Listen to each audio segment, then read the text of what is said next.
Welcome everyone, my name's Mr. McGregor, and in this video we're going to be looking at how to do some harder energy calculations.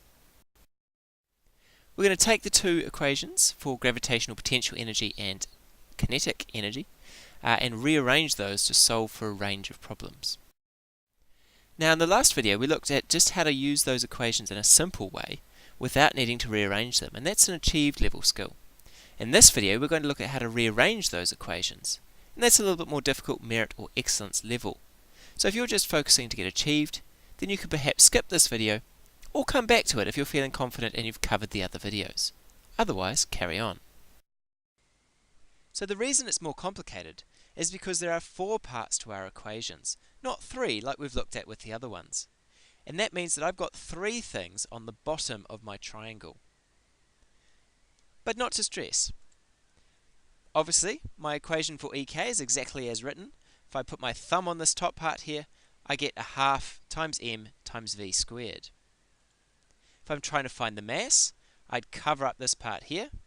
I'd say it's EK divided by all of what's left on the bottom, which in this case is the half and the v squared. And it's important that those go in a bracket because they're all on the bottom line. If I'm trying to find v, I put my thumb on the v squared, tells me that v squared is equal to EK divided by, once again, everything on the bottom here, so that needs to be in a bracket.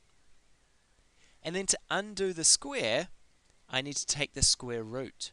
So in this case, the equation comes out like this. It says that v is equal to the square root of, and then I need a bracket because everything needs to be square rooted. And inside that bracket I have EK over, again in a bracket because it's on the bottom, a half times the mass. For the potential energy equation, once again I've got 3 things on the bottom of my triangle. For potential energy, it's exactly the formula as written, m times g times h. If I'm trying to find mass, I cover this one up. I see it as EP divided by g times h, again going in a bracket as it's all together underneath the fraction. And if I want to find h, cover that one up. I see it's EP divided by m times h as 1 unit with a bracket. We don't need to know the equation for gravity because that is always given to us. So now that we know how to rearrange those equations, we're going to use energy conservation to solve some more complex problems. So remember that if there is no energy lost, then the potential energy will equal the kinetic energy, and vice versa, the kinetic energy will equal the potential energy. So if we look at this question here, obviously the potential energy we are interested in is the gravitational potential energy of that anvil. But we can now answer the question, how fast would the anvil be going when it hit the ground? Because what happens is that that gravitational potential energy is transferred into kinetic energy. We know from our earlier calculation the size of the potential energy that it has when it's 5 meters above the ground. And if we use our magic triangle, we're trying to find the velocity. Use the equation from the previous slide, that v squared is equal to EK divided by, bracket, a half of the mass, close bracket. And now the little trick here is that the potential energy is equal to the kinetic energy. So although I don't know my kinetic energy, I haven't been specifically told it, because I know my potential energy, that is what I put into my equation. My potential energy is all transferred to kinetic energy by the time it hits the ground, so I can put the 6,000 joules into my equation. So 6,000 divided by, I did 120 times a half in my head, that's 60. 6,000 divided by 60 gives me 100, but that again is equal to v squared. So to get v, my speed, I need to take the square root. Square root of 100 is equal to 10 meters per second. And just to give you an idea, the first part of this equation here, calculating the potential energy, is at roughly achieved level. If you can substitute into the kinetic energy equation, that's around about merit.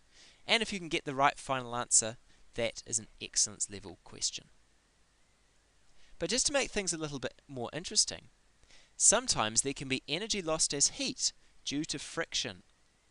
So for example, let's say Coyote forgets to let go of the rope completely and he gets a nasty rope burn. And that uses up 1500 joules of energy. So once again, the anvil's got 6,000 joules of energy when it's 5 meters above the road. But this time, the kinetic energy isn't equal to 6,000 because some of that 6,000 has been lost as heat. So therefore, the amount that's transferred to kinetic energy is 4,500 joules, which is the 6,000 minus the 1,500 that was lost as heat. We can now put that number into our equation using our magic triangle. We do exactly the same calculation. We see we get 75 as our v squared, and when we square root that, it is 8.7 meters per second. So in this case, because he's been holding on to the rope, using up some of that potential energy, there is now less being transferred to kinetic energy, and therefore less speed when it hits the ground. So now you can rearrange those two equations to solve for a range of problems. And remember, the key point there is energy conservation. Thanks for watching.